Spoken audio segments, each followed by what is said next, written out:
Greetings, and welcome to another episode of Out the Box Talks. I am your host, Krill. I am so excited to be back for another show. It means a lot. I mean, last week we were supposed to have a show, but I'm gonna be honest with y'all. It was a busy week. Your brother is working on some things that will be coming out soon, and I just had a lot going on in the previous week. So my apologies to all our viewers and listeners for not having an episode last Friday. But I'm back. As I told y'all, I'm back, and we're going to keep this thing going. We are at episode 86. So that means we're getting closer to that 100th episode, and I feel good about that. And I really believe that before the end of this year, we will get to the 100th episode. I haven't figured out what I'm going to do for that 100th episode, but I think it's going to be good. So stick with me. You're going to continue to get that quality, that thought-provoking, creative, conscious hip-hop artist that I love to feature on this platform. The artist that I have for the show tonight is no stranger to creativity, to consciousness, to just straight quality as an MC. And I'm so excited to build with him again because we had him on the show last year. But if you've been checking out the Box Talks last year, you know that most of the shows were audio shows. We didn't really do a lot of video shows. And this year has been really consistent with video shows. I don't think we did any exclusive audio shows this year. It's been videos every week for the most part. So I'm happy to have him back on the platform. I have been knowing of this brother for more than I want to say at least a decade, but probably a little bit more. And I was actually featured on his show too. So we'll talk about his platform on YouTube as well. So good brother. He has put out a number of projects throughout the years. I feel like his first album that I got wind of, or maybe it was a mixtape, it's called Hip Hop in the Flesh, came out in 2007. And I feel like every year since then, he's been active, right? He's put out a project, Ever Living Sound, in 2008, and a number of collabo projects throughout the years. He put out the Hip Hop and Soul project, and it came with some series. So you got the Hip Hop and Soul 2, Hip Hop and Soul 3 with Mr. Joker. And I really, really enjoyed that project. He also put out a project called Crossroads in 2020 and another project called Sue Generis, if I'm pronouncing it right, in 2020 as well. And he just recently put out an album entitled I Still Love Her, but also a book entitled with the same title, I Still Love Her, but it's the Psyography. So we're going to talk to him about that today and all the other things that's been happening for him as of most recently. Before we jump into the interview, however, I do want to shout out some things happening with Out the Box really quickly. Remember, you can go to our website, outtheboxmedia.com, to get acquainted with all the recent episodes and previous episodes all the way back to 2009. We also have our Big Cartel page where you can find merch, Out the Box merch. So you can get Out the Box tees, the podcast tees. We got a coffee mug up there. We got snapback hats and other merch material that you can rock to show that you are a proud supporter of the platform. And you can go to outtheboxmedia.bigcartel.com. Now, if you want to send donations and, you want to show us you support us another way, if you just like, what, I'm just a one-time person, I just want to send a donation, you can do that by sending donations to PayPal at paypal.me/outtheboxmedia. You can also send donations to Cash App at our cash tag outtheboxrep. And if you want to be a subscriber to our Patreon page where you can find exclusive interview clips, never heard before interview clips that is not available to the public, only for Patreon subscribers. You could go to this link, patreon.com/outtheboxmedia, and become a subscriber. It's only $2 a month, so it's not a lot. But we have over 23 exclusive interview clips, and they're growing. So every, as often as possible, I try to put out new clips. And remember that if you are listening via YouTube, make sure you hit that subscribe button at Out the Box TV on YouTube. And if you're also listening via the audio podcast platform, whether it be Spotify, Google Podcasts, or Apple, make sure you follow or subscribe there as well. All right. So I just wanted to get that out of the way. Back to the real reason why we're here. Not to say that those are not real reasons as well, but our special guest today is my brother.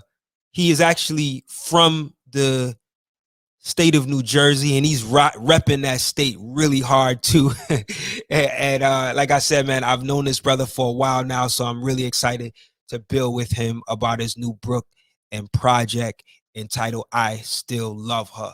So without further ado, I want to welcome to our Out the Box Talks listening audience and viewing audience, my brother hailing from New Jersey, the MC, the author. I can call him an author now. You know what I mean? Just the all-around talent. You know what I mean? I feel like this brother just is versatile in his talents. I want to welcome my brother Cymarshall Law back to Out the Box Talks.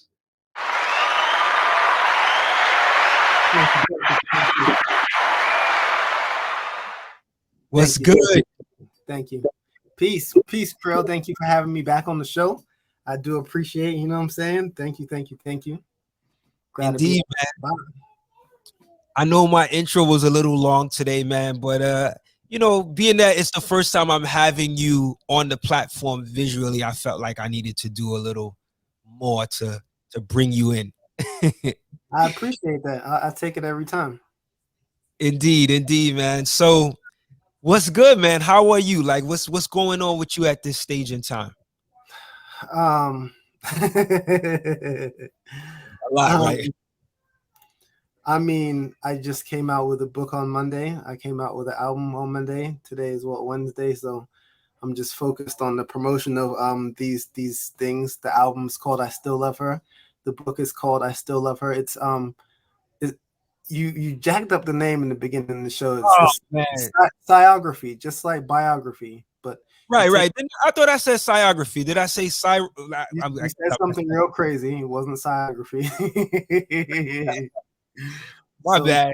Take out the bi, put the sign in there. So biography, 52 Laws of Freedom, that came out on Monday, and I've been focusing on that. The podcast, the clothesline, my family every day. 2021, 2020. There's been a couple rough years for everybody. So it's been focused on doing all the things that make me happy, all the things that I still love. So yeah, that's what the album and book are both focused around. So that's what I've been focused on. So yes, man, the biography, let me get that correct. It's out now. And I have so much questions to ask you about the book, but I also want to talk to you about the album.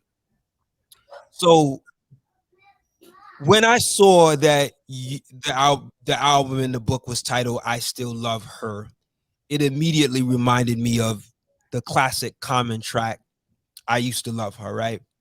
So for people that may not know, and I think if you're a hip hop head, you know, but just for people that might not know, like, who is the her that you are talking about, and why do you still love her? Her is, to be specific, her stands for hip hop in its essence is real. However, when I talk about her, or when you talk about her, or when we talk about her, her can be anything that you love, anything that you've had a passion for, anything that reminds you of who you are at your core before life makes you ever have to conform. So that's what her really is. But for a lot of people, her is hip hop. But the thing I just defined is hip hop, another way of saying hip hop. But that could be a lot of things for a lot of different people. So her is just the thing that is true to you, the thing that is raw to you, the thing that is most real to you in your life that you kind of want to stick to your guns about, and the thing that makes you remember all the things that you love in this life. So that's really what her is. But by definition, hip hop in its essence is real. But that's really what hip hop is. Dope, man. You know, it was pretty cool that you came with the I Still Love Her. Like, did you did Common's record, and I know other artists have done the I Still Love Her theme as well. Um, did Common's record have any influence on you wanting to take it there, even though he said I used to love her? Like, did that have an impact on how you created the actual title? I mean, it came from comments. I used to love her for sure. I wasn't like hardcore thinking about Common and how to play on that when I made this idea. I just it was just how I was feeling at the time, really. Mm. Like I was thinking about hip hop and all the places it's taken me all over planet Earth, and all the things it's taught me every time it's hurt me, every time it's loved me, every time. I was just, in a zone thinking about it one day, and I was just like, you know what?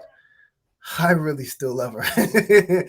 like like almost like sometimes we've had a love-hate relationship, but at the end of the day, it's like this family member that you might not always like, but you love them. So I still love her. So I was just thinking about it one day, and that I wrote the song "I Still Love Her," and it started out as a solo song, but ended out me inviting the feature artist on it, Venomous. We recorded it in South Jersey at my mom's house. But anyhow, we both were just feeling like that. We had been in the game for a long time, and it was like the game had took us everywhere from highs, lows, ups, downs, lefts, rights. But at the end of the day, we were still there putting all of our heart into it because we still loved it. And yeah, so it definitely came from the idea of I used to love her. And I'm pretty sure if you ask Common today, he would say I still love her. Right, right. I figure that. I figure that. When I look at your discography over the years, there's a lot of hip hop in it, right? I mean, just even in the titles, right? And I could see, I mean, you have a website called Hip Hop in the Flesh, which is named after your 2007 project. So I could see like how much hip hop is tied into a lot of what you do, and even I got a chance to check out some of the book. I mean, I just literally, got a chance to purchase it today, the digital version, and got a chance to like see some of it. And even like in the beginning of the book, you're talking about, the impact of hip hop, right? So I wanted to ask you though, like, which came first? Was it the book or the actual music? The book came first, but it's funny because they've been a long time in the making. Like the song "I Used to Love Her," we probably started this song 12 years ago, literally. Like it's a very old song, and this book I probably started it probably 8 years ago. So they're both pretty old. So I'd say that the song came first, but then the book came in the middle, and then the album kind of finished it off. So I kind of made them at the same time. At the same time. Nice, nice, nice. You know, this book is like 300 plus pages. Um, and it consists of 52 laws of freedom. Take me through the process of what it took to actually get this book out. Um, Like if it, you could break it into steps. okay, if I could break it into steps, I would say it was almost like writing a rhyme. I don't know how everybody writes their rhymes, but I suppose I can tell you how I write mine. When I'm trying to write a topic, I don't just write it from A to Z. It's almost like one of those movies where it might start at the end and the middle might be like at the end, like kind of. So during the course of my life over the last 8 years, whenever I felt like something occurred to me that was very profound, I would write it down, Hmm. and it would be I would I would call it an original law because that's what it would be like. Something would happen to me in my life, and I would think, you know what, this, and I would write like a sentence down and be like, I'm gonna live by this sentence. So over the course of 8 years, I probably made like 70 some of them, but Wow. I you know truncated them down to the 52 that I felt like these laws were during my last 8 years. The things that I went through these, I can point to these laws. And Mm. so some of the laws came before. They're not in order of like how I learned them. So some of them I learned first, some learned second. So that's how the laws came about. And that's why I can't say like I wrote the album before or after, because some of the laws came definitely before I wrote any word of the album, and then some of the Mhm. laws I created this year, just a couple months ago. So Wow, that's quick. yeah. Let me do this. I probably should have asked this first, so I'm gonna rewind a little bit. Give me a understanding of like just the concept of this book. Like, what is the purpose of this book for listeners, for Well, readers? it's art, and the purpose of any art is to create and be expressive. So that's the main point of the book. And the book is part autobiography, it's part self-help, it's part motivation, it's part coloring book, and it's part guide. So it's my own autobiography, and within my autobiography, I tell what parts of my life I was able to make these laws about. So I'll tell a story about, say, I tell a story about something that happened in my life, and within that story, I'll tell how I was able to come across this law. So the law, any law, it can be like Law 37. It might be do the best you can to be the best you can. I'll tell a story of how I came about that law. And then after the law, I have a section where it's like a coloring section. And I want it to be a coloring section because I feel like a lot of times we're, racing here, there, life is like a rat race. We might be at work, we might be doing all sorts of things. And in my life, the times that I've been able to like slow down and just be and allow myself to kind of think are when I'm creating art. And I wanted to kind of guide the reader to make sure that they had time to create art, because in my times of creating art, that's when I feel like I can meditate and these thoughts really come to me. So one way to create art is to color. And coloring is like a huge, I don't know if you knew, but coloring is a huge thing in 2021. So I wanted to create a part of the book where you got to and you were kind of forced to sit down and color and meditate for like however long it took you to color into the book. And then after you finish that part, you go to another part of the book. So I wanted the book to really take, ideally, I want the book to take someone a year to read. Like each law, because there's 52 weeks in the law, it's 52 weeks in a year. So each law is a week. So I want you to read one law and then meditate on that law for the week. Color the picture, and then the next week you meditate on the next law, and the next week you meditate. And within each law, I'm giving you like a piece of my life as far as autobiography and how I came about that law. So it's a really unique book. I've never heard about someone doing something like this before. But coming back to what I originally said, is art, and I always feel like the best art is really unique and original, and someone has to do it first. And it's just something I felt like doing. I didn't want to be put into a box like some people might want just the autobiography, or some people might just want a coloring book, or some people might just want a self-help book. Well, I'm not just one thing. Like all the things I do, the podcast, the clothes, the MC, and the author, I'm not just one thing. So as I was thinking about how to create this book, I was like, no, I don't just want to do one thing. I want to be all the things that I am, and try to place them in one place. So that's what the book is about. And the book, is all the things that I love to do. I love to help people. I love to motivate people. So within these laws, I'm motivating people, and I feel like I hopefully am helping people be the best versions of themselves. Because I feel like in certain parts of my life, I found good ways to be the best version of myself. And sometimes I found ways not to be the best version of myself. But I feel like within the book, I was very, I made it a goal of mine to be honest. So sometimes, I haven't been the best, but I wanted to show that and then create a law of why, I was able to realize that. So it's just, that's what the book is.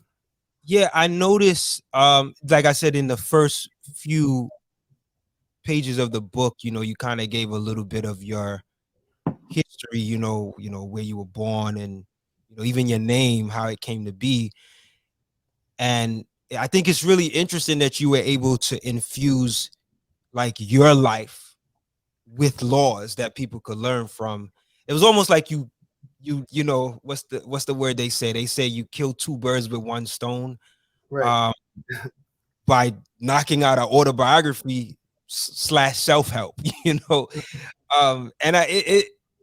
it felt like as I started reading about what the book was about, it felt like you because I feel like you do that in your music as well. I I think you're wanted, right. yeah, I wanted to ask you though, like, how does the how do you see the album different from the book, or like how does that album complement the book? Sure, sure. So the album is just a different version of the book. So within the album, my whole purpose of the album is the same as the purpose of the book. And that is to not conform and to be myself and to do all the things I love. So on the album, I think there are a lot of different topics on the album, but the album is very cohesive because in each song you can tell, although the songs are about different things, the purpose and the underline of each song is how much I love hip hop. So whether I'm talking about the innocence of love, which is a love song, or whether I'm talking about the electric b-boy, or whether I'm talking about the song creators, or whether I'm talking about MF Law, which is just spitting them, the bottom underline is these are things he loves, and that's what intertwines everything. So within the book, within each chapter, I'm just speaking about the things that I love, and that's how I was able to make each law. Each law is based on love. That's at the root of each law. You're gonna find love, and at the root of each of these songs, you're gonna find love. But each law is gonna be different, and each song is gonna be different. But what's able to intertwine them is Cymar and the love of myself and the love that I tried to give off to other people. So that's what's going to intertwine both, but that's also what's going to make them different. Got it. Now, I know you said 52 laws, the expectation that it'll take about a year to for someone to actually practice all laws. Yeah, I mean, you can read it any space you want, any pace, but ideally. Understandable. Have has anyone experienced any of the laws yet, like outside of yourself?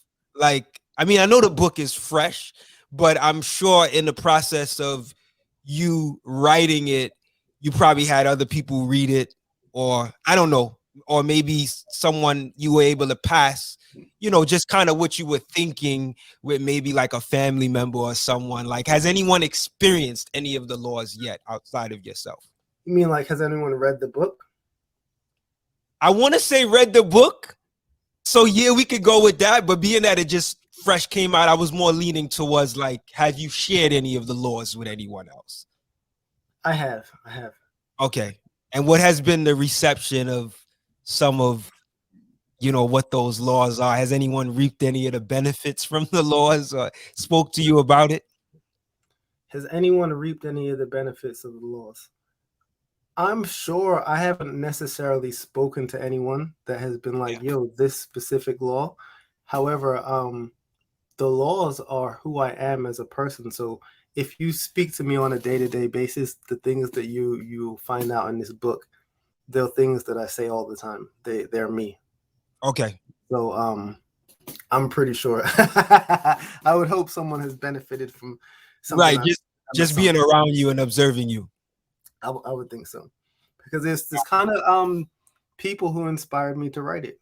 It was a lot of people that Nice. friends or family or fans, whoever, just people who I spoke to on a day-to-day basis for a long time kept telling me, write a book, you should write a book, you should write a book. And it would just be off of conversations. Nice. That's dope.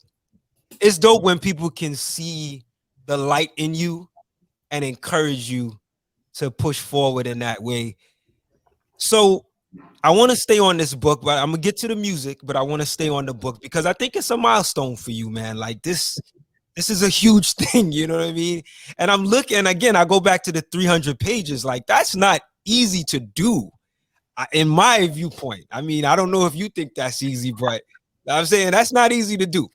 All right. Talk to me about like, what was the most challenging part about getting this book out? The most challenging part. Well, The most challenging part. Nah, I'll be honest. The most challenging part was when I was done and I had to read it all back. And then I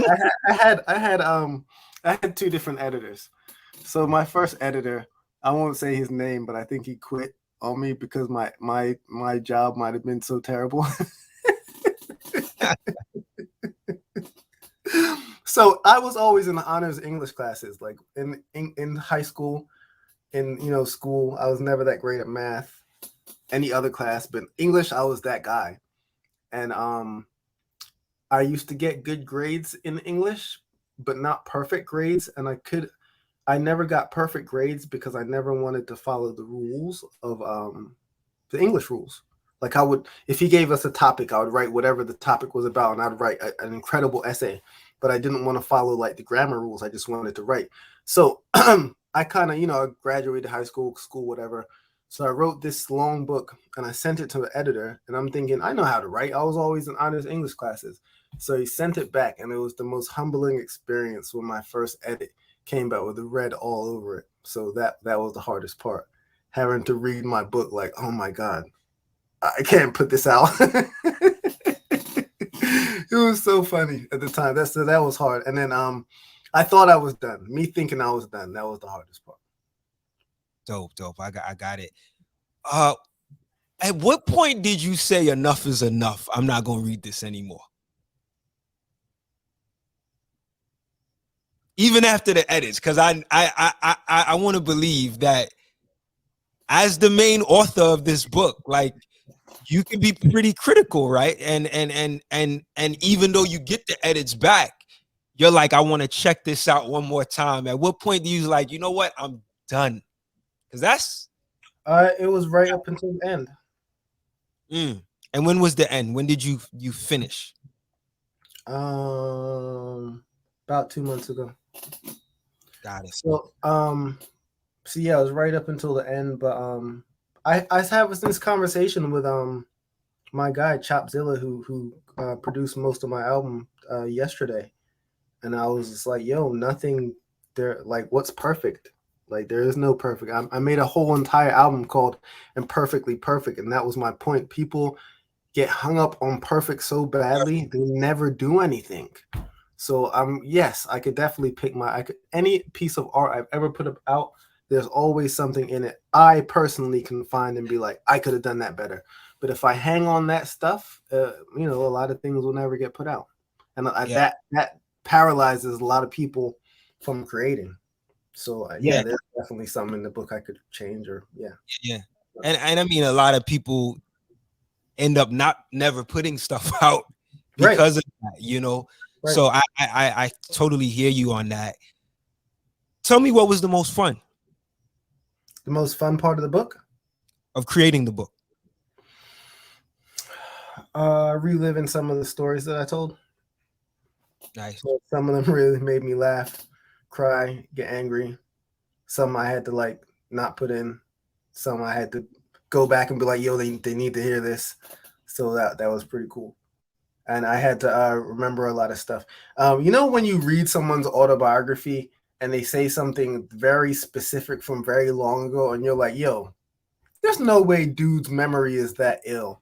Like, I had some parts of the book where I was like, I need to know the specifics of this. So I needed to go and research and ask somebody else, like, can you fill in this blank? I know this kind of happened, but can you give me...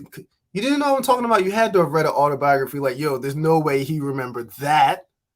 And then, whoever helped him write the book, like, helped do the research. So that part was fun, when I was like, yo, this is a book, so I should be specific. I need to, like, do some research and go. So that was pretty cool. Nice. It's cool that you took, like, you're able to enjoy that experience, right? Because for some people, it could be like, man, like, I didn't think it was going, I would have to go that deep. You know what I mean? Because, having it in your mind and then putting it down on paper or write it or typing it, whatever you do to get it in text form, it's a whole different, how you say, it's a whole different translation, Yeah, right? yeah. You realize that what you're speaking, what you might verbalize, you got to put it a certain way now in text, So I know that experience, but it's cool that you found joy in the whole research aspect of it, Yeah, sure. Yeah. So did you experience like any like writer's block? We know we writer's block as far as like writing rhymes, but I'm saying like did you experience writer's block as far as writing the book? And like if so, how did you overcome it?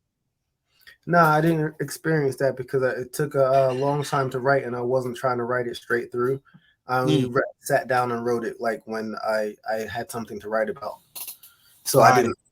So that's pretty much the answer. Nice. Wow. Did you have a order of like a system to how you drew inspiration, or was it just kind of like it came as it came? It came as it came. I'll go through life and certain things hit you. I mean, I don't know about you, but for me, I would think you too. Sometimes something will happen in life, and then a light bulb will go off. It's like a light bulb moment, and it's just I got pretty good. My mom taught me how. My mom taught me to do it, how to catch those moments, and don't like catch them and make something out of it. Like something happens in your life, then you have a light bulb moment, and then you can either grab that moment and like memorize it and like make sure it's a lesson you don't have to learn again, or you can forget it. And I feel like if you forget the lessons, you're just going to be in the same position again. And I feel like that's almost, who knows at the end of the day what they're going to say, what all this life is about. But I would imagine that we are here to evolve. So, we learn these things, and if we come across these experiences, and if we don't learn something from them, if we don't have light bulb moments during some of these experiences that we have, then we're like either destined or doomed to live these experiences again. So sometimes I have these moments, and each law in this book has been a moment I've had that I'm like, yo, I can learn something. Like, what's the lesson here? What's the silver lining? And then this is what I think. This is what Cymar thinks. I'm gonna move like this going forward. And at my best self, I move at all these laws. With all these laws, and I often don't. I don't want to come off as though I'm holier than thou, because these laws are just like any other laws that you may read in any book, and you have to be a special type of person to be able to like always maintain these things. So I do my best to uphold all these laws. These are what I believe. The best version of myself follows these laws, but I definitely have had parts of my life where I haven't followed these laws, and then I paid for it because I didn't follow them. Which is a learning lesson too, right? Right. You gain from that too. So let's talk about the album, which is obviously the same title. I Still Love Her. Tell me about the process of creating the album. Like, I know you said you kind of like it was like side by side as you were creating the actual book. Like, what was like the production support that you had to lean on? I know you mentioned the producer earlier, but like this, let me just say this album, I don't want to say this is your magnum opus, but it feels like that. I don't know if it's because of the alignment with the book, but if I just listen to just going straight off of the tracks, like there's a lot of rich production. There's like real powerful songs on this project. There's that spitting, on point Cymar that we know, but I feel like a lot of the records are big on this record, and I just feel it as like a full body of work. Not saying like you have so much work that's put out, but something about this record seems bigger than a lot of your other music that's come out. Talk to me about how you went into actually getting it to have the sound that it has. There's a lot of different ways I can answer that question. Um, I try to answer it every way. How did I do it? How did I do it? Yeah, I crack myself up. I'm cracking myself up because I'm thinking about the insides of how I think. So I have a nasty competitive streak. I have a nasty competitive streak, and I've put out a lot of projects. I put out a lot of albums in my time, and I felt like I put out in my opinion, good albums. But at the end of these years, I keep noticing my albums are not on these end of the year lists. So last year, that shit kind of annoyed me. So I was like, you know what? What am I missing? This was my thought. And I was like, you know what? I'm about to do everything so they can't say anything. Like, so I made all these songs and then I kept cutting songs. And as far as sound quality, as far as like I tried to like just hit every angle and hit every knob, and every time there was something that I felt like it wasn't good enough, it got cut. So it kind of got made through a competitive nature and love it, and it was the love of just like it's like Kobe Bryant going to the gym, like, yo, I love this shit. I'm not about to take this L. And just, trying to perfect every part of my game, because I know people were going to listen to it. And I know, a lot of people were going to come out with some dope ass albums. And who knows how much longer, how many more albums I'm going to put out. And I've just come to a point where I don't want to be attached to what the outcome is. So in order to detach myself from the outcome, I wanted to do so good that the outcome didn't matter, if that makes sense. Like I'm happy with myself. Like it doesn't even matter what happens at this point. Right.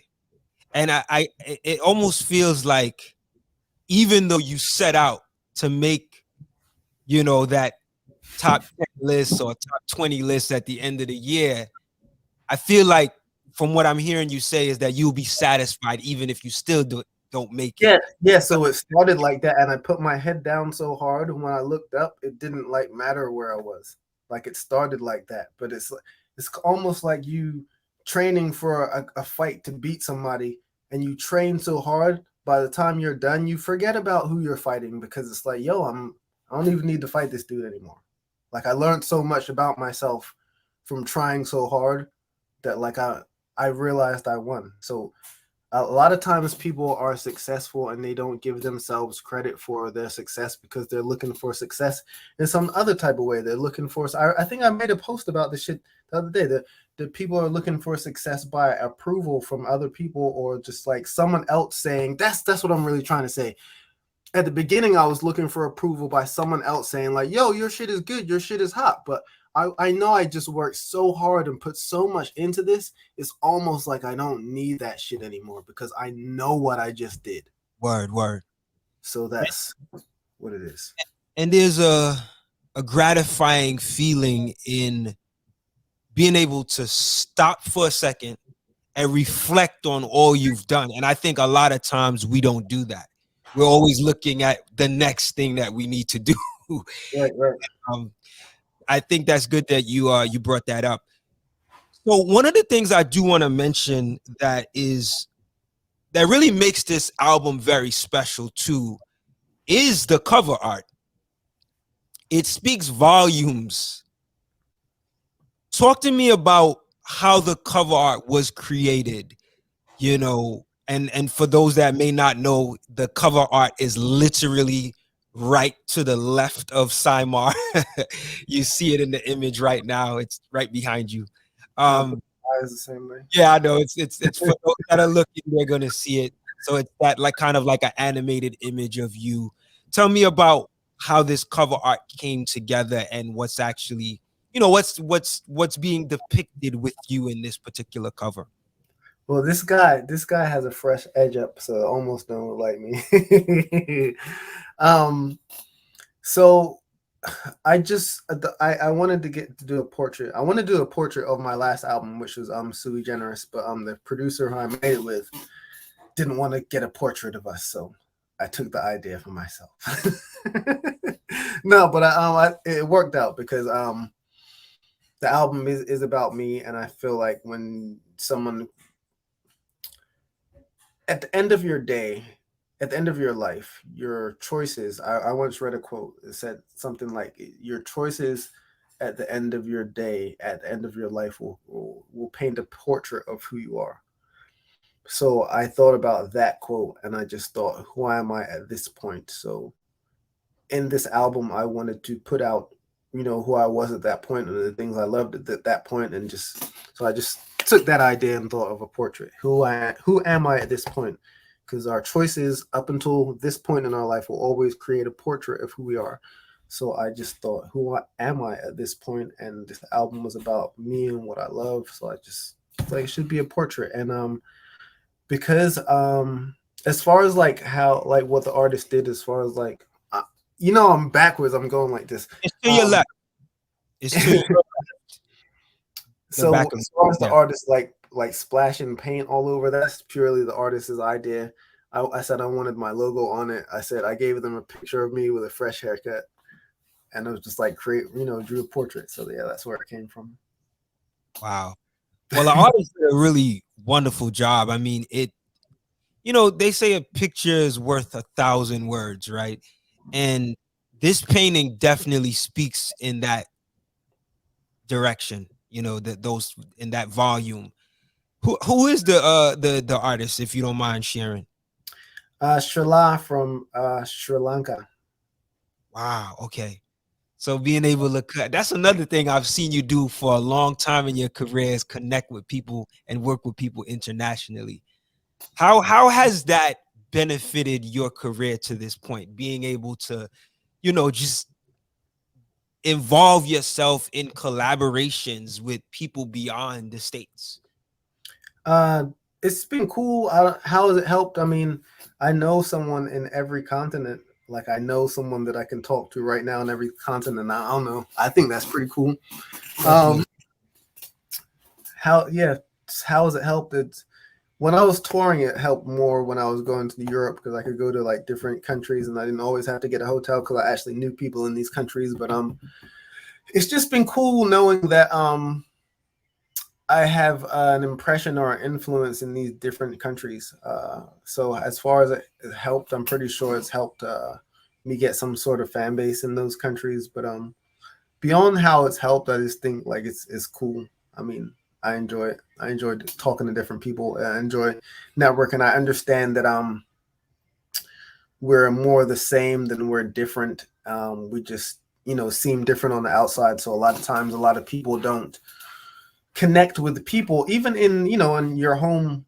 Could be someone at work, someone you never talk to. They just look different than you, and you never talk to them. But had you just talked to this person, you would find out you have a world of things in common with this person. So it happens all the time, and I just feel like because I've kind of always known that, it's been something that I'm attracted to, just talking to people from different everything. Even if I could be at work or talking to someone from a different country, I just like talking to different, because I just understand we might look different, but there's a lot we have in common. But yeah, so that's that. If I answered your question, I feel like You definitely did. You definitely did. So on the song, I want to get to some of the music on the album as well. On the song For Jersey, you talk about your love of growing up in New Jersey, even though you weren't born there. I know you originally born in England, right? Yep. If you had to describe Jersey to someone far away from the tri-state area, like what would you say makes Jersey so special to you, aside from it being close to New York? New Jersey. So they call America a melting pot of cultures. They call New York the epicenter of that melting pot. Um, However, New York is primarily, when you talk about New York, you're thinking about the city. So you have this city that is the epicenter of a melting pot of maybe planet Earth, and that's right next to New Jersey. So there are a lot of people on planet Earth who they can't deal with the city life, and not to say New Jerseyans can't deal with it, but a lot of it spills right over into New Jersey. And on the other side of New Jersey is Philadelphia, another city. So a lot of that city spills over into New Jersey. So a lot of you have the epicenter of the melting pot of planet Earth, and in between that you have another epicenter, which is Philadelphia, but maybe not, just a different type of New York. But in between that is New Jersey. And New Jersey, they call that the Garden State. So you have all these suburbs, but within this area, you don't have people that are just like suburban. It's like these two cities in combined. So it's really hard to explain, because maybe it's not hard to explain, but you don't really find New Jersey anywhere else on earth, because you find a little bit of everything in New Jersey, but it's this place that looks like it's not a city, because it's in between two cities, but it's like you have all the things from the city, but it's like in a suburban area, and then it is its own melting pot. And New Jersey just is just so dope, because it's definitely not a city, but you find everything in New Jersey, from high life to suburbs to the hood to the like everything is in New Jersey, but it's not a city, and you get have kind of a suburban life. But there are parts of, so New Jersey just is so dope, so dope. Love And you. it's pretty dope how, like, when I see cats repping Jersey, like, it doesn't matter what part of Jersey they from, like, they are repping Jersey as a whole, right? But when you think about Jersey, Jersey is huge. Yeah. Like, I've driven places to Jersey that feels like it's forever to get there. You know what I mean? Yeah. Whereas with New York, you could get from Brooklyn to Manhattan just like this. You know what I'm saying? But you could literally be driving from Brooklyn to, like, all the way up in Westchester, and there's so much difference that's happening between that, right? You got the boroughs, you got Brooklyn, Bronx, Queens, you got all that. But in Jersey, it don't matter where you at, suburbs to suburbs to suburbs to Newark to everybody reps Jersey. So I think the how you say the unity or the camaraderie as a whole, like, it is special. Right. I know on the song you also mentioned a number of Jersey MCs. Like you said, Redman is your favorite, which tends to be a lot of. You're not the only one. There's so many people that I know that either come from Jersey, or might not even be from Jersey as well, and he becomes like their favorite. Like, what is it about Redman that makes Jersey cats say, you know what? This is the guy. This is the one. This is the best. Yo, for me, it's a lot of reasons, but for me, I would say when I was coming up during the game, there wasn't as many New Jersey cats as, like, the other, say, New York or even California. So in New Jersey, we only had certain people to pick from. And when we had someone to pick from, Red was like the ultimate Jersey cat. Like, he didn't give a fuck. So as far as, like, the way someone from New Jersey acted, like, because if you're from Jersey, like, New Jersey cats don't want to be from New York at all. They don't want to be from Philly. They're so Jerseyed out, and Redman personified Jersey, like, in everything he did. So beyond him personifying Jersey and everything, his flow was incredible. No one rapped like Redman. No one.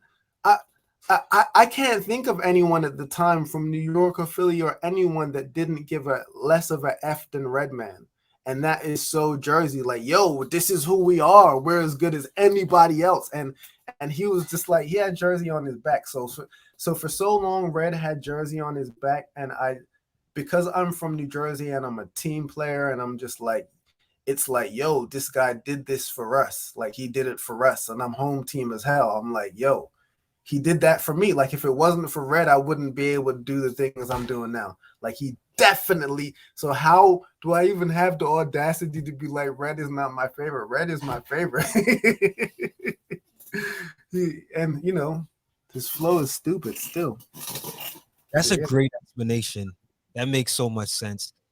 Let me ask you this. I don't know if you watch basketball, but I gotta ask you this. Are you still a Nets fan? Am I still a Nets fan? Well, or are you even if go ahead. I mean, even if you're not, even if you weren't, like, do you have any allegiance to the Nets still, being that they crossed over to New York as a Brooklyn team? I'm always gonna have an allegiance to the Nets. But I never was a hardcore Nets fan. And that's Shaq's fault. Shaq and Penny. I was Orlando Magic to the end. That's what's up. That makes sense. So yeah, I got you. You seem like somebody just, I know there's a lot, like Sky Zoo is a big Penny Hardaway fan, and as I'm thinking about you and just your personality and your vibe, like, it makes sense. I can see you being like a hardcore, Orlando Magic fan of the 90s. Let me see if I can pull this shit out for you. Where is it? Oh, if I had my basketball cards, there's somewhere right around here. I don't want to leave the interview, but I have yeah. Like 50 Penny Hardaway rookie cards. Really? Yeah. Wow. You brought it back, man. I remember somebody posted I forget who it was the other day, posted some Flair, basketball cards, and I'm like, yo, you taking it back? Like, yeah, I literally got people with like basketball cards. I gotta go ask my mom, like, if it's still in the crib somewhere. Yeah. If I find that joint, yo. Yeah, it's right over here. Word. That's what's up, though. So I wanted to ask you about the track "Innocence of Love." It features who I believe is the vocalist, Kafino. Is that the singer? Yeah. He's featured a number of times on the project. Let's talk about that actual title, though, "Innocence of Love." Like, how would you define the innocence of love, and when was the last time you actually experienced it? I like that question. How would I define it? So love can be defined a lot of ways. So the innocence of love, I would suppose, would be love is caring about something, and there are a few different ways to care about something. I had a conversation with my friend the other day, and he said to me, I'm the type of person who cares too much, and sometimes it hurts me. And I said, nah, that's not caring. That's called, obsession, and obsession is not caring. And being obsessive with something is not loving it. There's a whole difference. So when you have the innocence of love, it's like an obsession on one end, and the innocence is when you're just have purity of heart, and it's not needing to own anything. It's not needing to have anything. It's just having love. It's not needing to do anything. It's just the innocence, just being. It's not needing anything. It's like when you're in the room with someone you love, and you can be in the room with them the whole day and not say anything because you're just okay, you're in love with that presence. It's not having to try. So sometimes when you're in a relationship, at the beginning, it feels like there's a lot of innocence because you're with this person and you feel like you don't have to try. When you first fell in love with hip hop, there was nothing you had to think about. It was like the grass growing, you just were, it just was something. But then, kind of like the movie Brown Sugar, is is it Brown Sugar I'm thinking about? Something like that. As you got older, all the, complicated things started happening and you lost the innocence, just like in a relationship. All these things started happening in your life: marriages, divorces, kids, this, that, and other, jobs. And then the innocence, the purity, the who you were at the beginning, your core, like what I'm talking about. And I Still Love Her. The innocence is what I'm talking about. So that's the innocence of love before anything came in and like tainted it and like tried to conform and take away the purity of just caring before it got obsessive or changed into anything else. Just the beginning. Yeah. So that, I think you did a great job on your verse on the song, kind of, expressing that, but I wanted you to just kind of elaborate on it for thank the you. audience. So the other question I asked was when was the last time you experienced the innocence of love? Oh, that's If you don't mind sharing. no, it's easy. No, it's easy. It wasn't easy until you said it just like that, because I suppose I mean, I don't want to say it's the easy way out of the question because it's the truth. But let me show you. You probably can't see, but these are my children. It's my oldest guy, my youngest guy. Oops. My middle guy, my daughter. So I very innocently love them, but how can I? The innocence of love. My Don't overthink it. Take your time. yeah, I'm not trying to overthink it, but my it got to be something to do with my kids, because like it's very pure between me and them. And I my youngest is 3, and when he was first born, first seeing him, that innocence. But there's a few different ways to think about innocence of love. Um, I think I got you though. When you think about your kids, it's something more pure than the youth, right? Like it's one of them, like they are innocent often to a lot of things, and there's a purity that comes with that. So I at least see the direction you're going in with that. right. So yeah. Even more so, like my oldest son, he loves basketball, and he had to go through a lot of life lessons through basketball. But I saw his innocence of love when he first started level before like politics got involved. He just so I see it all the time. I see it all the time. Definitely, definitely. So on the track Normal View, growing up in the pandemic, you start off the intro introducing sort of like an interview with a youth named Ozzy. But when you actually listen to the song, it's you speaking, it's your voice speaking from the perspective of the youth. Can you elaborate on what's happening with the lyrics on the track and whose view is being told? You know, Sure. So, as you know, I have my podcast, the Cymarshall Law Show. I do it in the mornings.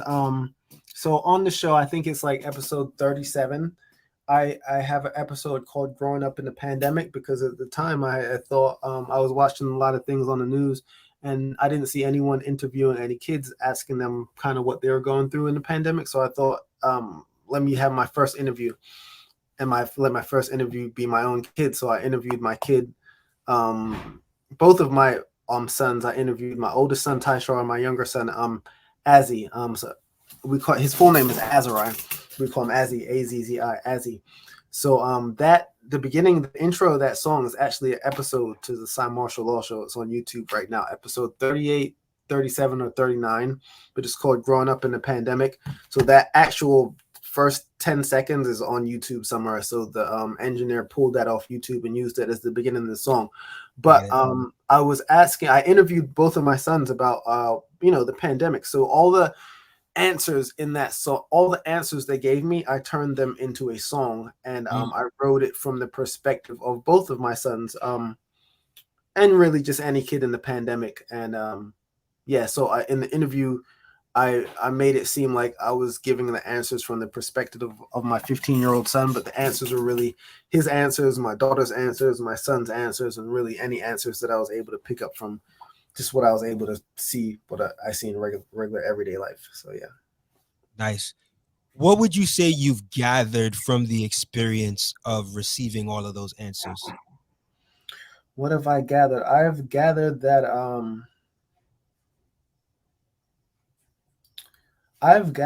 we are not going to see or understand the impact that this is having on children until it happens.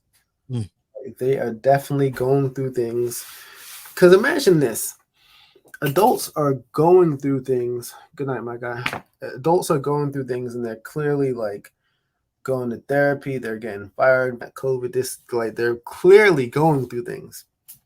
And kids who are not even mature yet, they're going through these things too, because these kids are doing things that are like having to homeschool for the first time and having to open up these applications and programs and being left at home to do these things while their parents go to work. So they're being stressed out on a level while they're being taught by a teacher who's being stressed out, who's doing God knows what. So these kids are going through these things as far as not being able to see their friends, masked. They're growing up in a time where there's no possible way for us to see the impact that is happening to them until it happens. So I feel like we can only do our best to talk to our children, but children sense everything. So you can talk to a child and try to act like you kind of know what's going on, but if you don't, which a lot of us don't, because what the hell is going on right now, these kids pick it up, and if they don't sense security within their parent,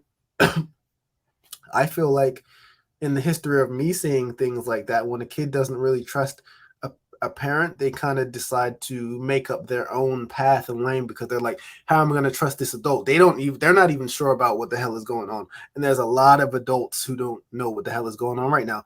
And a lot of the times I'm one of them. Because, yes,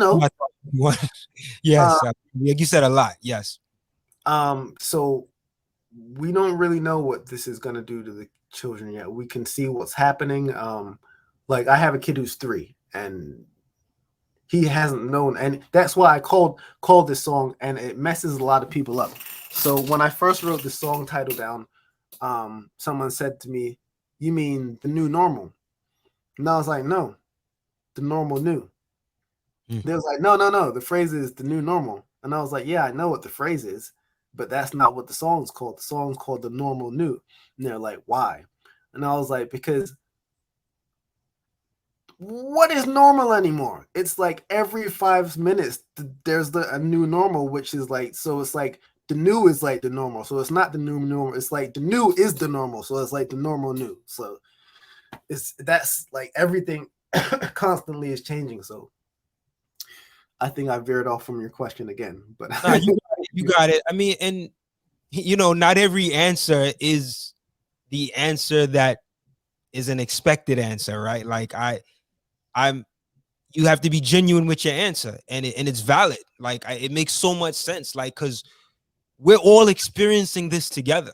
You know what I mean? Like, so you as a father, myself, as a father, and so many others, adults still trying to figure this out, and it's a difficult conversation to have with the youth, especially when you're talking about different ages too, right? Because they're processing things differently at different ages. right. So it's like you said, the normal new.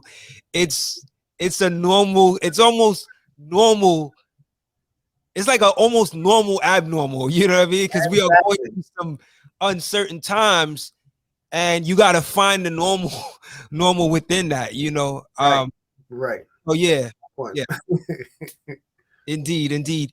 So I wanted to talk to you about, I know on the album it also features a number of like guest artists, and you have a variety of MCs that are featured on this project as well.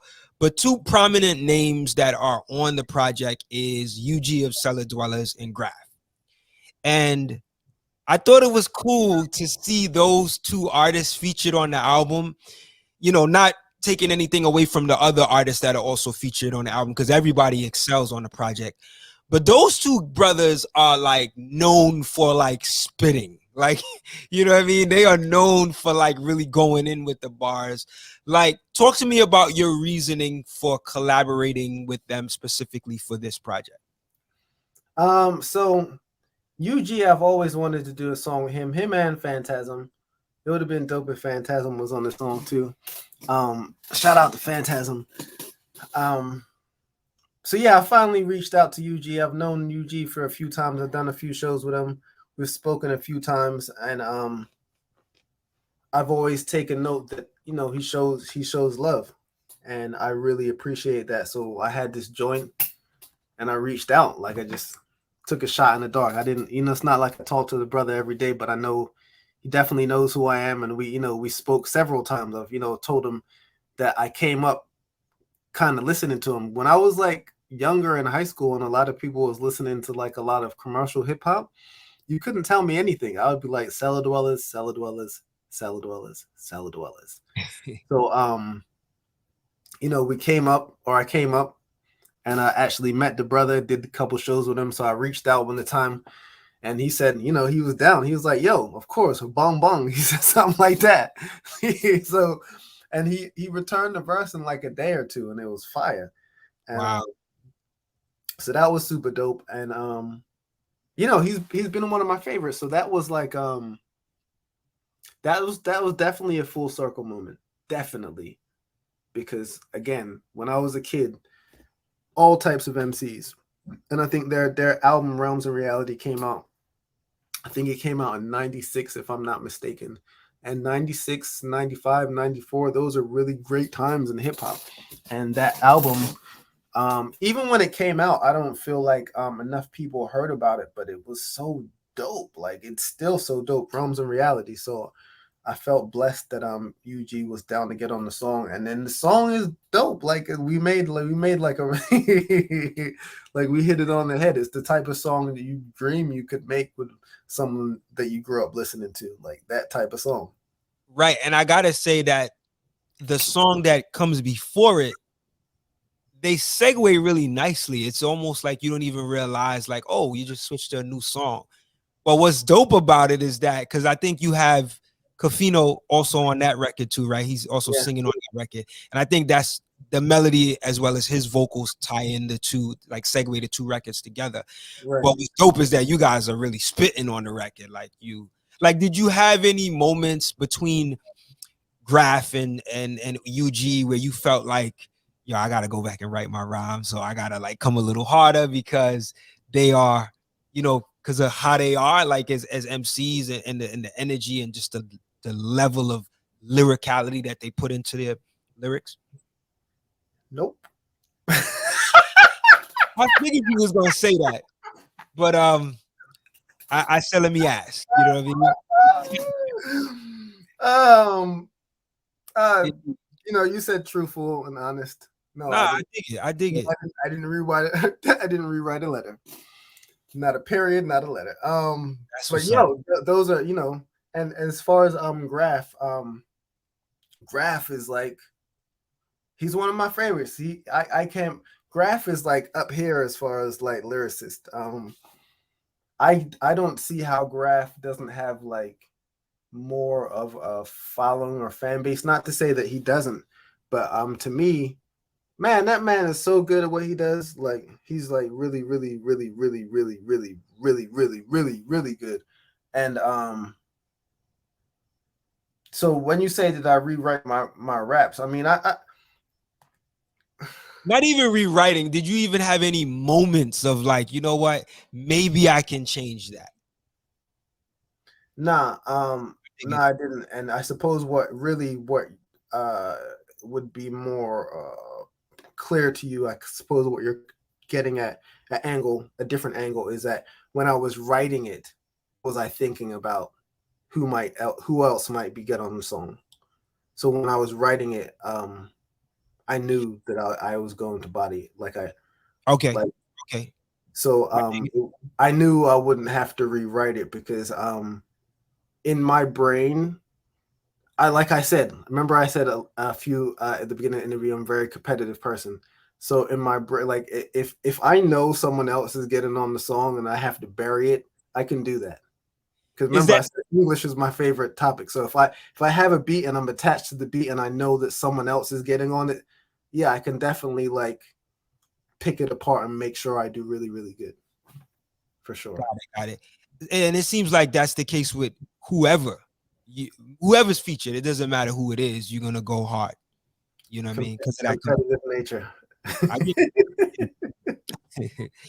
mean, let's talk about the song Creators, which is probably my favorite song on the album. It may change, but I Wait think till right now, Chopzilla hears this shit.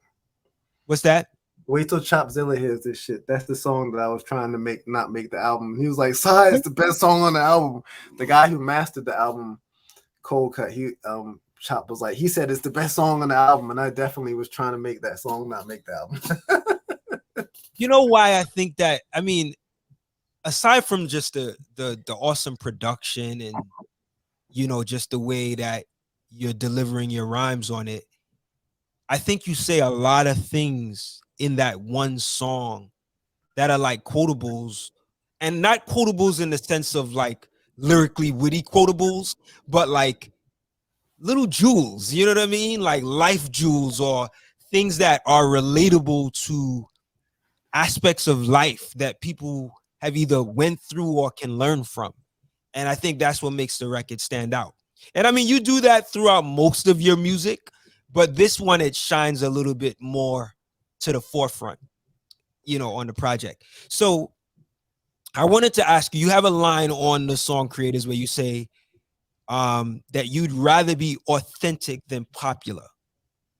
To be popular, although it's sometimes frowned upon, there's sometimes a financial benefit to that, especially when you think about the social media algorithm today.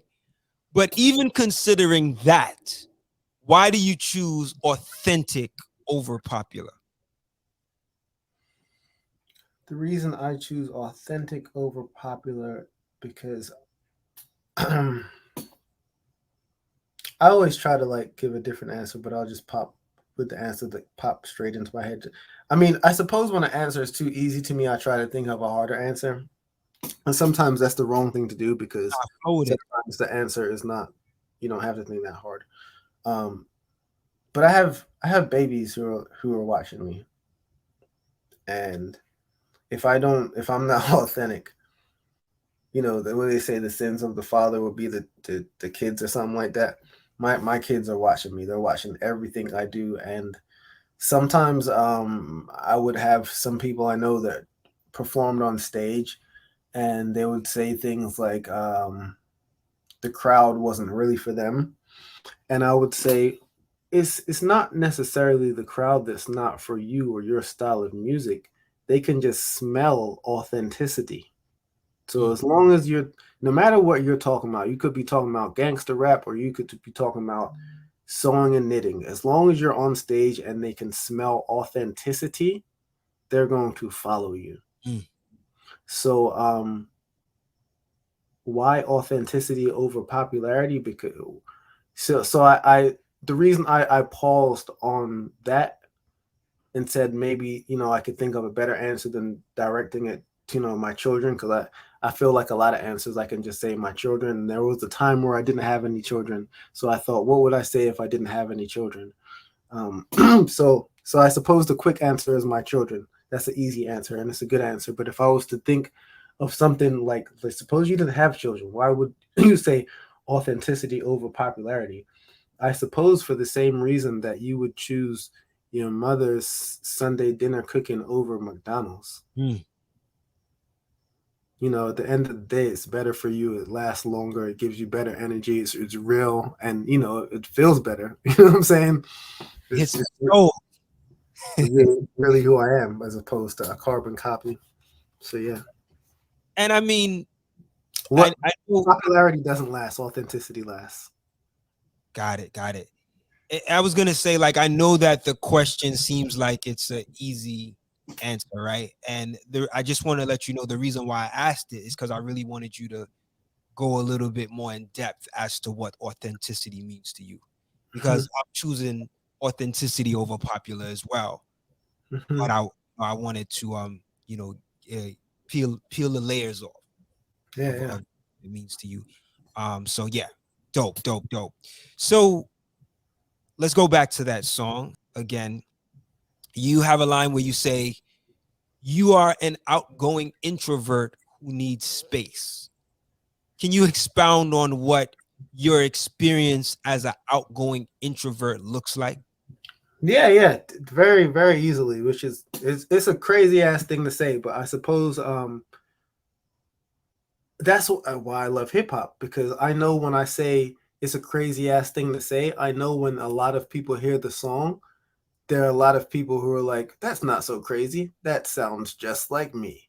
And then to expound on it is that I'm an outgoing introvert because my first inclination is not to be assertive. My first by nature, I am not outgoing. By nature, I'm laid back. By nature, I have my guard down. By nature, I don't want to be the center of attention. By nature, I don't want to be doing this interview right now. That's me. I'm homebody. I'm quiet. I really don't. I'm quiet. I don't really talk. I'm not that I'm. But the thing is, I'm not shy, but I'm quiet. So I'm really like to myself. So then you have to ask yourself, but you're an artist. You're Cymarshall Law, and you've been all over the world, and you grab mics and you grab two mics and you. So what happened? Like, how did you like? It almost doesn't make sense. Explain, Simar. I totally get the question, and I'm an outgoing introvert because of the love. I act the way I do, and I've done the things I've done because of the love. So the core of me, it wants to be a homebody. It wants to be quiet. It wants to not talk to many people. It wants to not do this interview. But I love what I love so much. I'm going to be outgoing because of what I love, because it is also who I am. So that's what it is. It's a very interesting explanation. I Like I love it appreciate so much, I can do it. Like I'll do that. it. I love this. I get it. I get it. Um, I'm you're not the first person I've heard. I mean, there's a lot of artists that feel that way, right? Like like even in my experience of doing interviews for so many years, there are artists that just don't do press. And I get frustrated as an interviewer sometimes with that, but I have to respect it, because people got to be their authentic self. Going back Mhm. to that word authentic, right? Yeah. Like I know I choose authentic over popular, but I know like if you're gonna be authentic, the popularity is gonna come too, right? Or the success is really what you want. You know what I mean? Yeah. But yeah, so I really appreciate that explanation. I wanted to ask you because I know you've been doing your show, and it's like a morning show. You do it like every day, right? It was every Like, Monday, Wednesday, and Friday at 6 a.m. to like 7 okay. a.m. I did it for a year straight, but I took like a couple weeks off recently. Makes sense. Makes sense. Like, I wanted to ask you, now that you've crossed over into I guess the podcasting world, right?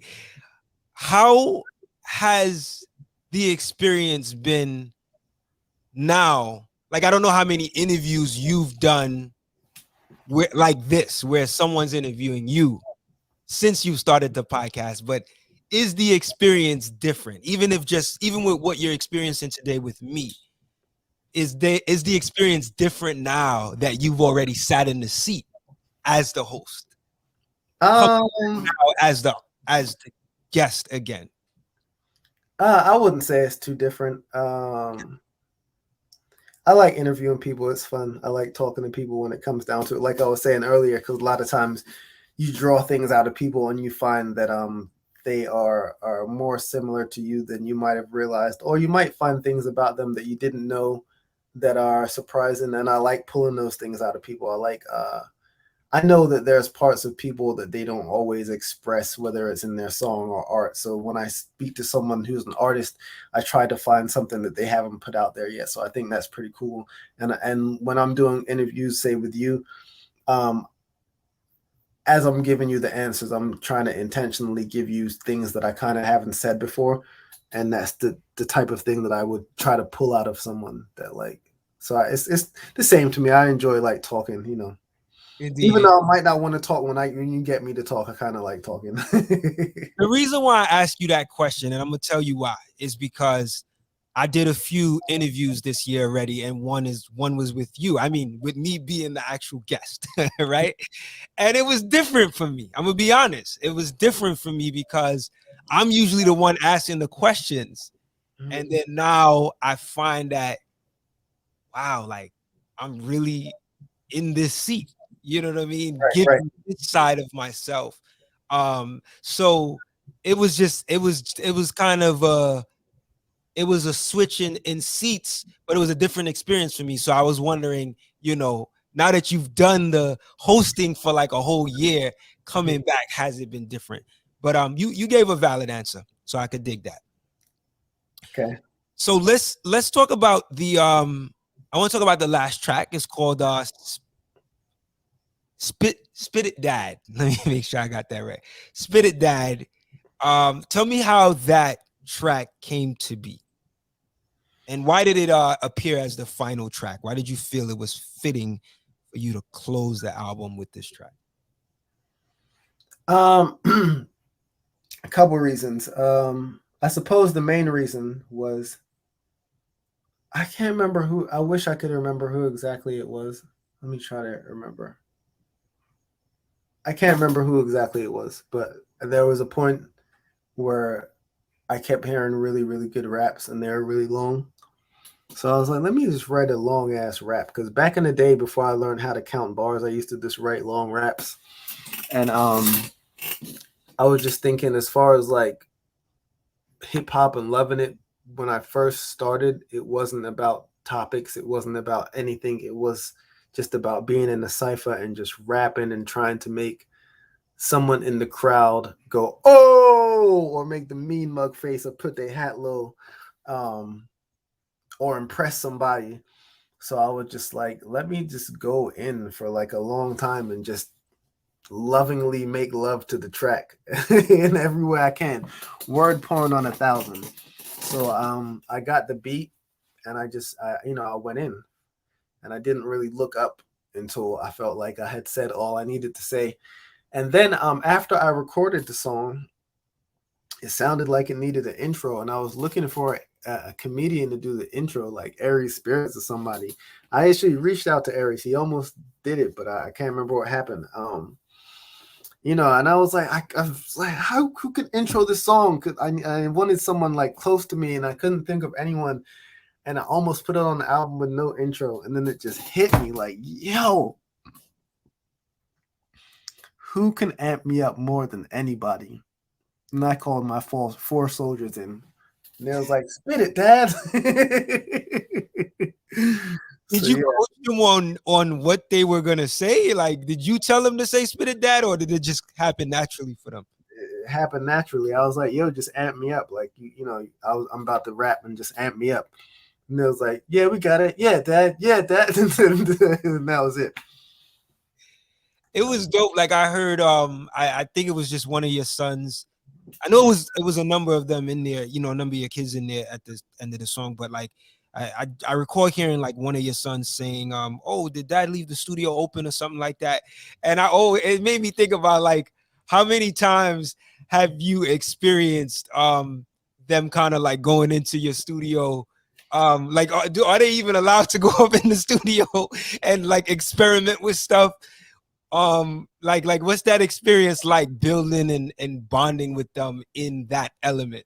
You know what's funny that I was like, this guy's a genius if he says this. And I almost forgot it. So the one that said, oh, Dad left the studio open, I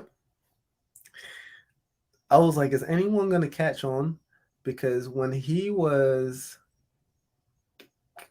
probably 6 years old, he was on my first mix CD at the end on a bonus song. And he said in a baby voice, Dad left the studio open. So Wow. the same kid who's 20 years old said the same thing, like, 20 years now or 15 years later. Wow.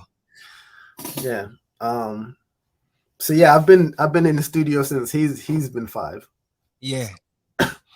So yeah, they all love it. I mean, I don't want to say they love it, but they're definitely used to me being on the microphone in the house for sure. And Got it. all of them have been on my albums. Yeah, My I second noticed that. child Azariah actually was in the intro for. He did, he was on the normal new. Yeah, My yeah. daughter Nari was on the cover of Imperfectly Perfect. She's on a number of your projects. I see her name a lot on, a number of your projects. Yeah. yeah, That's dope that you include them in, man. And I think it speaks volumes to who you are as a dad, and just, like they get a chance to experience, the creation, right? And I'm sure that that has a positive impact on them as far as their creative outlook in life as well too. for Yeah. sure. Look at the hat. Plug that hat, man. I know you got. That's the other thing I forgot to ask you about. You got the clothing line and the everybody. What is it better? The everybody versus, or the astrology signs versus everybody. Yeah, I messed up by not having one of my shirts on right now. I was like not thinking about What it. what made you want to go into that whole, I guess, I guess loosely fashion, or just branding yourself in the clothes, within the clothing direction? Last year during the pandemic, I there's a big gap of the year where I didn't have a job. I wasn't working a regular job, and while I wasn't working a regular job, I started thinking about doing all the things that I love to do, including making this album and writing this book. And one of the things that I love to do is I love art, and I love clothes. I love fashion, and I was like, you know what? Let me start putting out clothes because this is what I love to do. I love to design things out. In high school, I went, I was really good at graphic design. I went to college to be a graphic designer. So I was like, let me go back to I really last summer when the world was like damn near falling apart, I was definitely in here in the lab constructing. I was like, you know what? The world looks like it's ending, so I'm definitely about to do everything that I love. I laugh because I laugh at myself all the time because it sounds crazy, but that's the type of shit that I think. Like, yo, I'm definitely about to like do all the things that I want to do. Like, I don't know what everyone else is doing. While everyone else is tripping, I'm definitely going to fall back in love with all the things that just made me happy. So one of those things was making clothes, and Yo, it wasn't the first time I've made clothes. I've been making clothes since my first album, but yeah, man, everything that I wanted to do, I just wanted to do it, man. And I know I it was definitely my intention to inspire people, from the podcast, from the clothes to the album to the book. I knew what I was doing before I saw it coming. I was like, yo, people are gonna be like tripping the next 2 years because they're just gonna, and I almost sensed that people were gonna, I don't want to say use the pandemic as a reason why they couldn't do what they needed to do, but it almost was like it was a valid reason. Like I was like, there's no way people are going to be able to do the regular things during the normal new. There's no way. And I was like, you know what? I'm going to do it because I don't want people to forget who they are. And the reason why that was so important to me, because there was a time where I almost forgot who I was, and if I could ever like help someone else to remember the things they love, and that's what it is, man. yeah, I yeah. love, I love to see people following who they are and their passion. That's why you and I, Krill, can't see some dope shit online without clicking like, because Right. it's like, yo, this person's doing something dope. As well, you and I know damn well some people can see some shit they like and keep scrolling. You and I, you know that shit. We'll see the shit. We can't fucking help it because it's like we have that personality. Like, yo, this person is doing what they want to be doing. That's dope, and that's just who I am. Word, It's word. really who I am. I got a chance to read that card that you put up, but I want you to read it so that people know the message on it. Sure. It says, this is a Cymarshall Law Good Energy card. If someone gives you this card, they have just done a random good deed for you. It is now your mission to take this card and pass it to another person that you do a random good deed for. This way, the blessing cycle continues. Peace, love, and positive energy. Cymarshall Law. So dope, man. Where did the inspiration for those words come from? The inspiration for those words specifically those words, that came from me. I don't. The inspiration for the card. One day I was in. It happened to me twice actually. No, not necessarily. One day I was in. I guess that was me doing something nice for someone. So one day I was in Wawa and this guy was like, no. Let me stop telling a damn lie. One day I was driving and I was at a stoplight and it was mad late at night and this guy was like, "Do you know how to get somewhere?" And I was like, I was trying to give him directions and I was like, "You know what? I'm going this way. I'll drive that way and I'll just point to you." So when I drove there, it was like half a mile down the road. It was dark. When I got to the light, the guy was like, "Yo, thank you." He was mad grateful. And he hopped out the car and he gave me this ring. I have the ring over there. And he was like, "Yo, this ring is a good luck charm. It's always been with me. You know what I'm saying? You did a good deed for me, but I'm giving you something. Just, take this ring and do something good for someone else, like how you've done something good to me tonight." So that's kind of where the thought, I didn't think of it then, but when I think of it like out in the future, that's what kind of comes to mind, like maybe where the seed was planted.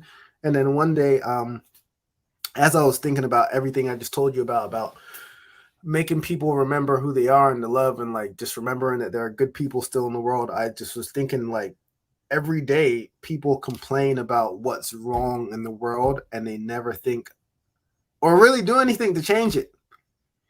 And they complain and they say, they come up with more reason. They put more energy into why they can't help or why they can't do something good than actually thinking about something that they could do. And I thought about this and I was just like, why not do it? If I create like 500 of these cards, I've automatically changed the world. A lot of times, someone said the other day, a lot of times we think about going back in the past and changing the past so we can change the future. But a lot of times, most of the time, we never think about changing the moment right now in order to change the future. So I was thinking like, what could I do right now to effectively make sure I make a change for the future? And I was like, these cards, I put these shits out and, after I've given them out, they can go forever and ever and ever. So I know I've changed the world for good, for better. So that's the intention. That's what the thought was behind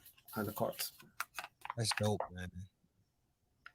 In closing, I want to ask you, let me just first thank you for your time for this interview and being gracious enough to go through a lot of these questions. But I want to ask you in closing, how do you envision this contribution of yours, whether it be the album or the book, impacting others 5 to 10 years from now? Like, how would you like to see this work grow or manifest?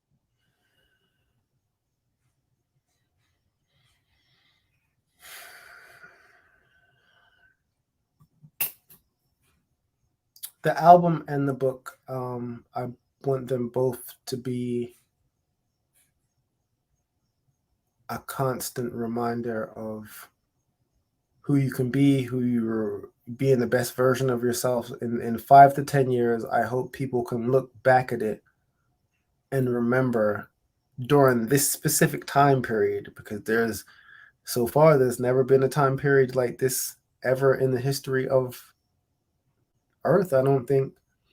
So there's gonna come a time where people are gonna look back on specifically the last 2 years, and I hope they remember my shit and what I tried to give to them.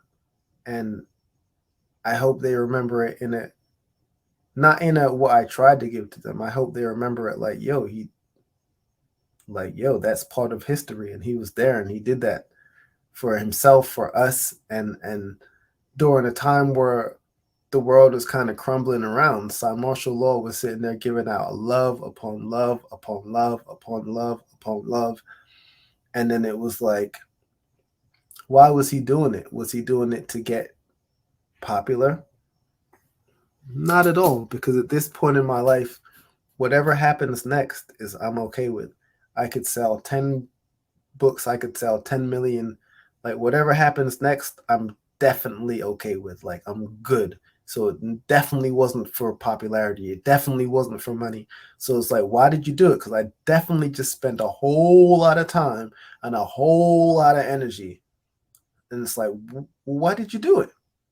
I told you why I did it. My mom and my dad happened to actually make a good present.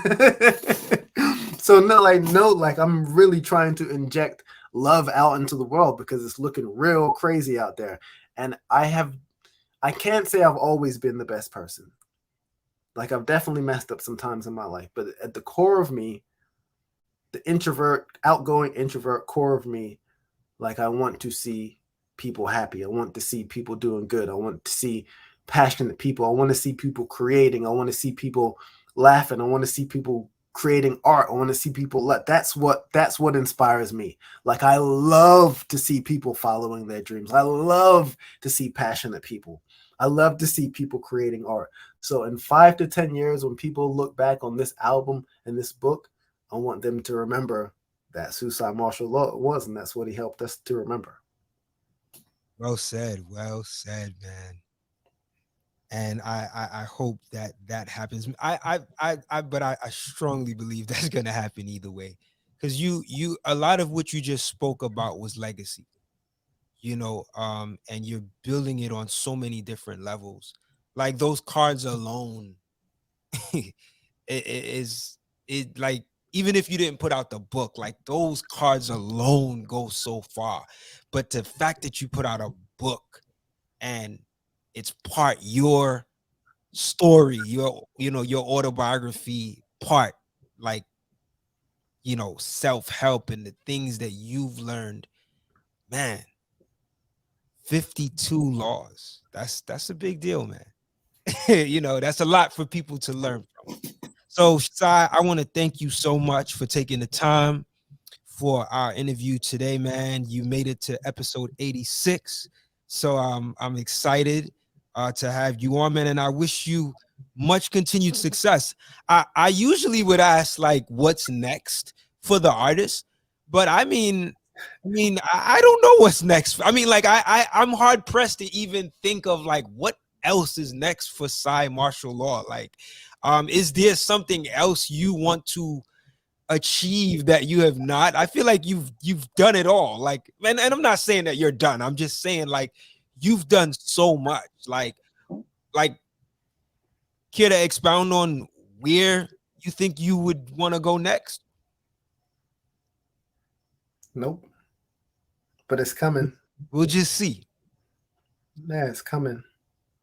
All For right, I sure. can dig it. All right, man. So I want to thank my brother Cymarshall Law again, man. And to all of our viewers and listeners, make sure y'all go check out our website. Again, it's outtheboxmedia.com. We have a number of episodes on the platform that going all the way back to 2009. I just did a real thorough count, and I think I did. I'm over at least 150 artist interviews in total. So it's been a journey, man. It's been a journey. So if you haven't caught that, oh, is that okay? Okay, is that a hint? Yeah, Is you that could interview posthumous. If you could interview any posthumous person, who would it be? you asking me? Yeah. Oh, wow. Like, all right. So let me get through this part first, but I'm gonna get back. So yeah, so let me just say this. So yeah, just make sure y'all go back to outtheboxmedia.com and check out our previous episodes. And remember, every Friday we put out a new show. And if you're watching on YouTube, make sure you hit that subscribe button if you're not subscribed yet. All right, so let me shift gears. So what was your question again, Sai? If you could interview any posthumous hip hopper, who would it be? Easily, MF Doom. Mm. Easily. Hmm. And I said this I guess at the end of the very early in the year when we did our MF Doom tribute show. I said it to John Robinson and to the audience as well. Doom was a big inspiration in me, not necessarily starting out the box, but continuing out the box. His music brought a level of excitement to me that made me like extremely happy about hip hop, like literally happy. And unfortunately, I never got a chance to interview him while he was alive. And not that I didn't try, I tried. But I do regret not, trying again. There came a point where I didn't go back to you know, reaching out again. But he would definitely be, there was one time where I said to myself, if I ever interview Doom, I could be done with all of this. And there was a point where I said that.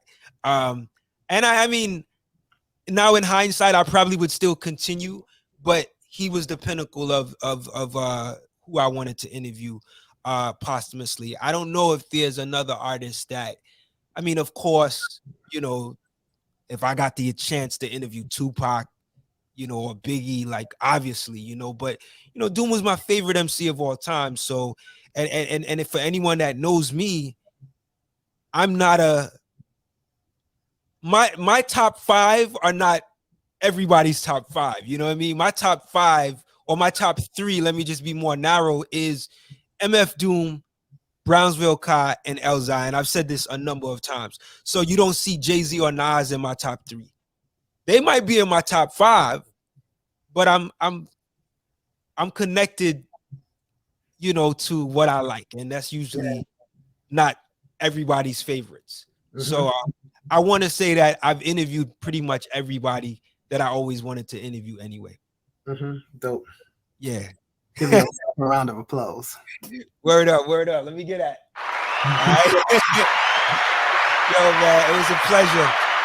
My pleasure, brother. Thank you for having me on.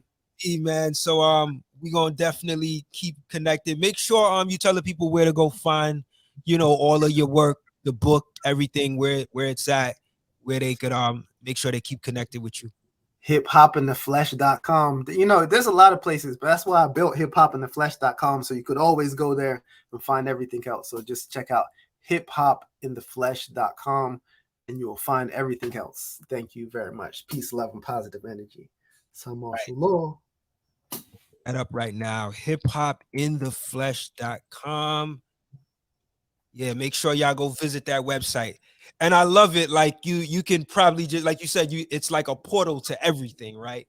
Now the book is on Amazon, it's Kindle, but there's also the physical book, which if you can get the physical book, it's dope because there's a coloring book and people can actually get their creativity on. Look at that book, man. Huge book too, man. That's what's up. So Cy, man, thank you so much to all of our listeners. Make sure y'all go check us out at outtheboxmedia.com till next Friday when we do our next show. Actually, I got an announcement that's coming up. So for all of those people that check me out on social media, make sure you go to Out the Box Media on Instagram, also Out the Box Media on Twitter, and Out the Box Radio and Out the Box TV on Facebook, because I got an announcement coming up, something big I've been working on as well, Cy, that I want folks to know. So I'll make the announcement soon, but it'll be on the social media pages. So go check that out. All right. So again, man, thank you again, Cy. To all of our listeners and audience, I want to say peace, love, and light. Stay healthy, stay focused, stay safe. Till next time. We out. Peace.